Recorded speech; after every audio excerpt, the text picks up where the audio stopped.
Welcome to the Markham Museum, where history comes alive through preserved buildings and artifacts.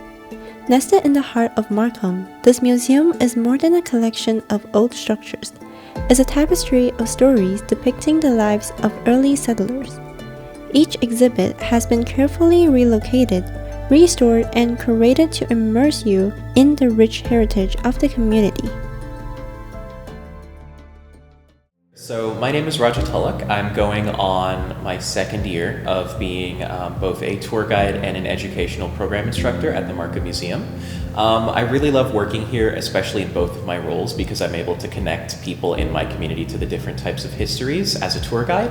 And as an educational program instructor, it's always really cool being able to bridge students from kindergarten all the way up until grade 12 about the different types of histories and uniqueness that Markham has to offer. My favorite stops tend to be Blacksmith or Hoover or Wilson, just because those have a lot of history that are steeped specifically in Markham.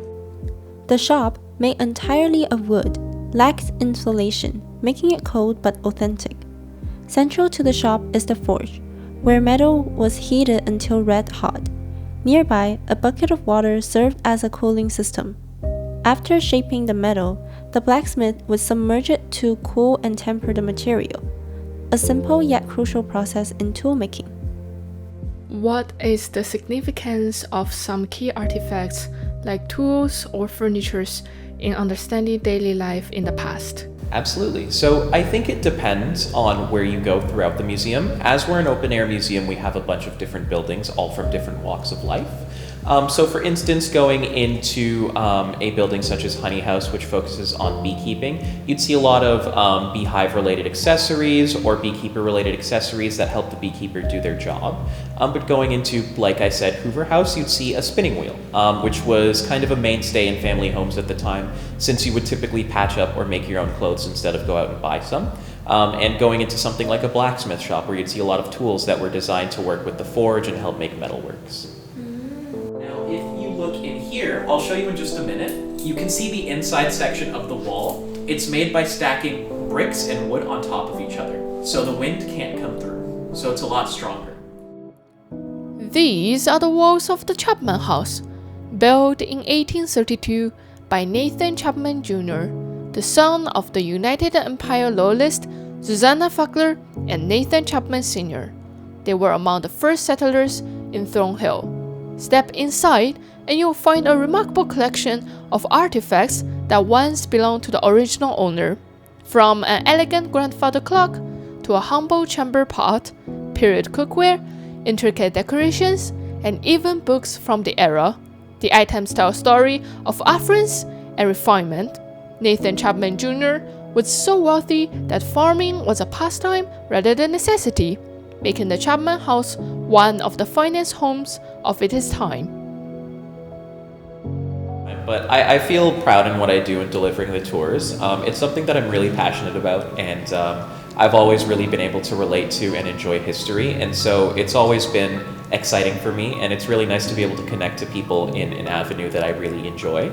And as such, I really want to make sure that their tours are, for the most part, enjoyable and beneficial to them. So usually I like to see the smiles and the thumbs up come up, so it's always a good time.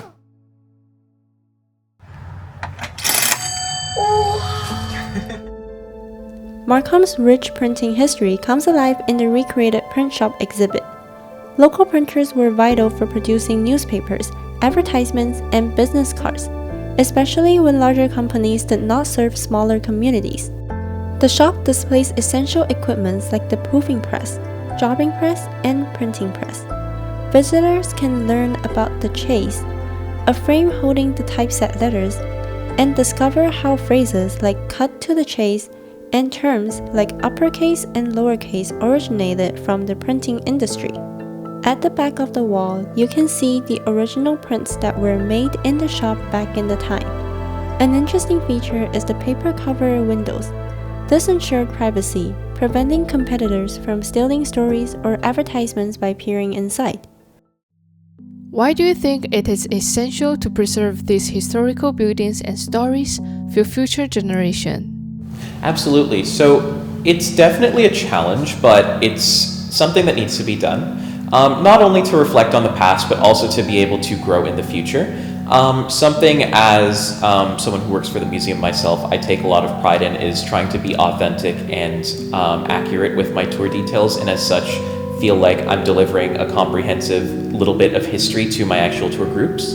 And like I said, we work with people from all different sorts of backgrounds and ethnicities, so as such, it's always really important for me to try to relate it to every single person so that we can all feel included in where Markham is going and where Markham was.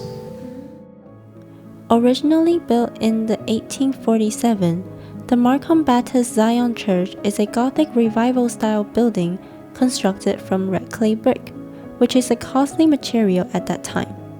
Due to its heavy structure, the church was meticulously dismantled brick by brick, documented, and reassembled on site, much like assembling a life-size puzzle. Inside, the church retains much of its historical charm. At the back is the crying room, serving two purposes: a place for parents to comfort restless children during services, and a space for emotional moments before weddings. The church operated until 1958 and today serves as a non-denominational space hosting various events, particularly popular for summer weddings. The Markham Museum is more than a collection of old buildings. It's a vibrant chronicle of the community's heritage. Each exhibit tells a unique story, from the essential blacksmiths and dedicated printers to the innovative Clementina Wilson. By preserving these structures and the stories they hold, the museum provides an invaluable connection to the past, allowing us to appreciate the rich tapestry of history that has shaped Markham into what it is today.